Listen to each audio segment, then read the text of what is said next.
Ծավեշտալի է, որ մինչև այս համակարգը պետական պատվերի մասին ինչ ասես ասում էինք, որ այն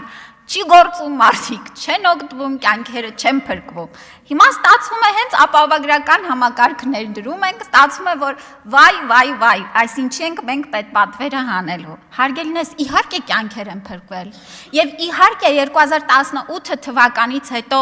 մեր պետական պատվերի շրջանակներում սպասարկվող դեպքերի թիվը կրկնակից ավելով ավելացել է։ Իհարկե փրկվել են, որ մեր երկրում 2024 թվականին կյանքի միջին տևողությունը դարձել է 78.6 տարեկան։ Իհարկե փրկվում են։ Իհարկե պետպատվերը մենք երբեք չենք նստել սպասել, որ ապահովագրական համակարգը ներդրվի